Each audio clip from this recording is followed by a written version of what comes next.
Saya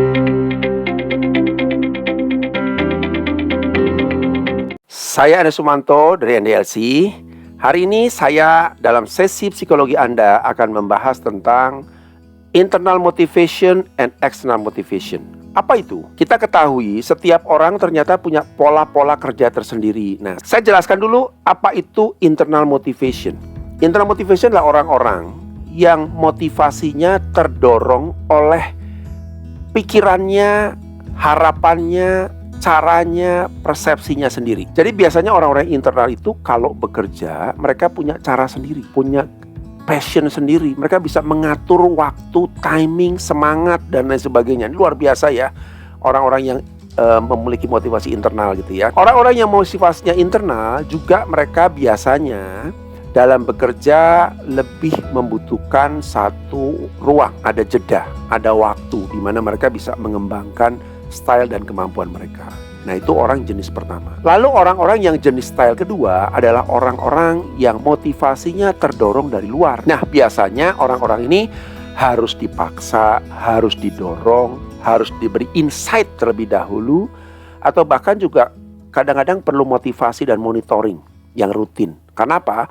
Karena mereka cenderung tidak mampu mengelola manajemen diri yang baik. Mereka cenderung dalam bekerja lebih menggunakan spontanitas, kebiasaan-kebiasaan yang mungkin belum teratur. Sehingga ketika diminta untuk buat satu program atau suatu project, mereka cenderung agak sedikit bingung. Gimana memulainya, gimana strateginya. Dan kalau mereka ketika kebingungan bertanya pada atasan, lebih bagus. Tapi kadang-kadang mereka diam. Baik pak, dengan alasan barangkali mereka takut kalau dianggap nggak mampu. Tapi karena ketidakmampuannya ya jadi masalah. Nah, ini orang-orang eksternal. Teman-teman, suka tidak suka, kita akan menghadapi dua tipe motivasi ini pada bawahan kita. Pasti ada ya. Kalau teman-teman baru merekrut orang, mungkin dua motivasi ini harus jadi kajian dulu, jadi pertimbangan. Saya butuh orang yang seperti apa ya? Saya butuh orang yang internal motivation atau eksternal, karena dua-duanya tidak mudah kita tangani atau kita hadapi juga kalau cara kita salah gitu ya. Lalu juga kalau teman-teman ternyata dalam bekerja sebagai seorang leader sudah punya bawahan seperti ini, juga beda lagi ya. Artinya kita harus lebih fleksibel, kita harus lebih toleran, melihat bagaimana style bawahan kita.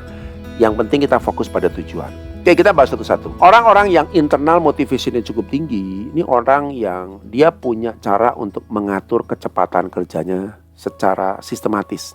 Ada caranya. Biasanya kalau kita memberikan arahan kepada orang-orang yang internal motivation, cukup diberikan target, cukup diberikan arahan apa yang harus dilakukan. Setelah itu delegasikan dengan seoptimal mungkin.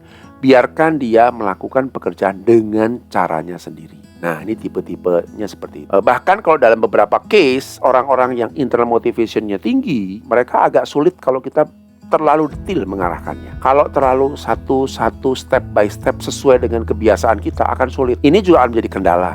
Kalau ternyata Anda orang yang sangat direktif, yang agak sulit ya trust pada bawahan, ketika Anda menghadapi orang-orang yang memiliki internal motivation, Anda akan kerepotan. Karena biasanya mereka akan merasa nggak nyaman ya kalau terlalu detail diatur gitu. Nah, ini kendalanya ya.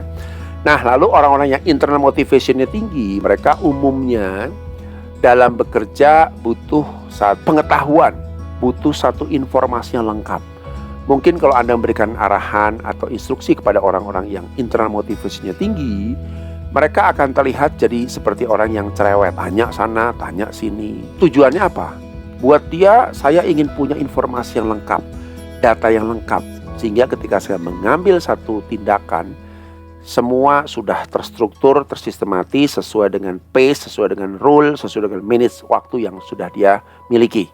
Itu kuncinya, gitu kan ya. Nah, jadi Anda sebagai pimpinan kalau punya bawahan seperti ini ya, berikanlah arahan yang jelas, informasi yang jelas, clear, target tujuannya, deadline-nya, dan lain sebagainya. Nah, itu menghadapi orang-orang yang internal motivation. Nah, sekarang kebalikannya.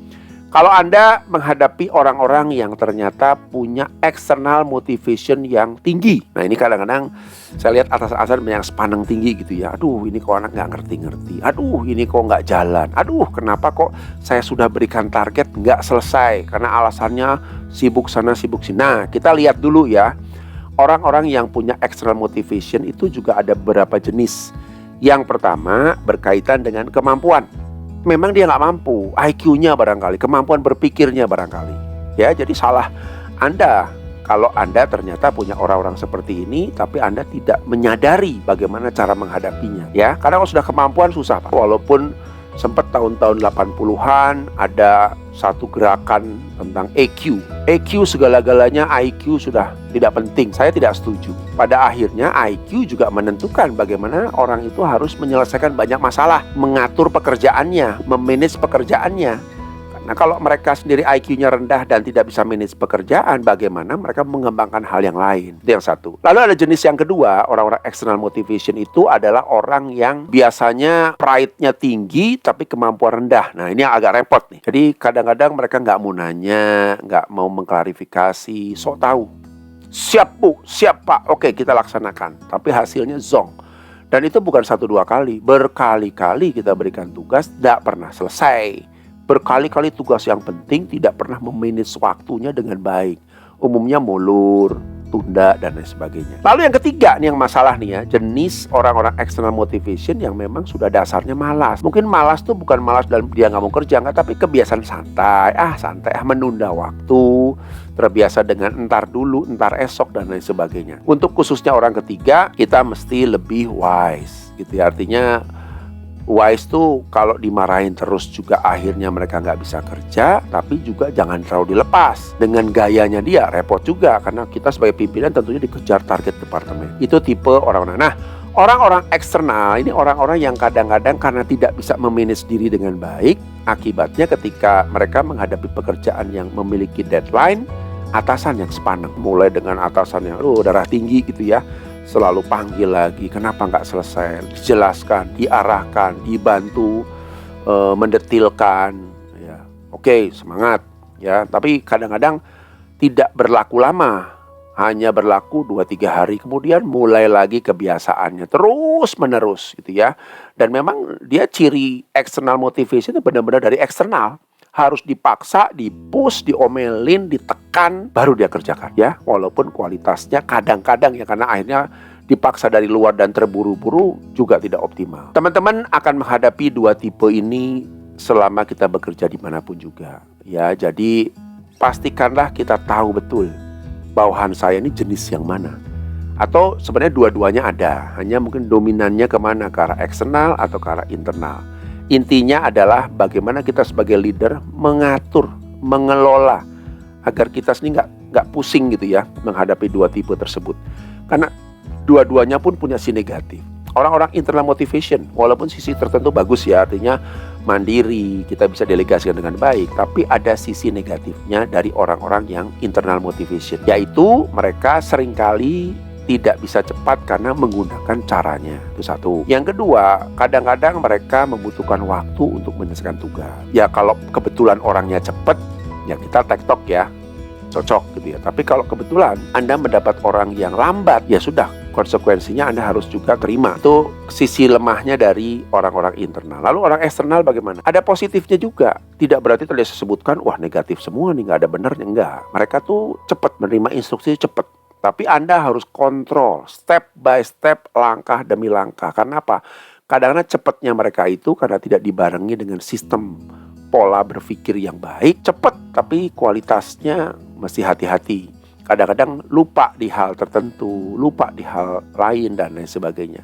Membuat akhirnya kualitas pekerjaannya tidak optimal. Saya sarankan mulailah kita lihat dulu tipe mana bawahan kita. Lalu setelah itu kita mulai mempraktekkan diri kita. Bagaimana saya mengatasinya ya? Kalau saya orang yang detil, saya menghadapi orang yang harus internal motivation, bagaimana caranya? Supaya saya nggak memaksakan. Tapi kebalikannya, kalau saya orang yang terbiasa mendelegasikan, terbiasa memberi kepercayaan, lalu saya punya bawahan yang tipenya eksternal, ya Anda juga nggak bisa lepas begitu saja. Anda harus kontrol, Anda harus merubah cara kerja yang terbiasa memberi kepercayaan dengan cara mengontrol dan memonitor. Ya, saya sendiri sebagai orang yang tipenya trust, lebih senang memberi kepercayaan. Silakan Anda atur dengan cara Anda. Seringkali ketika menghadapi orang-orang external motivation, ya saya harus terjun langsung, memonitor, memanggil, menguraikan masalah, melihat apa saja yang bisa diselesaikan dengan cepat, mana saja yang harus didahulukan, dan lain sebagainya. Itu konsekuensi kita sebagai seorang pimpinan. Baik, saya Sumanto dari IDLC.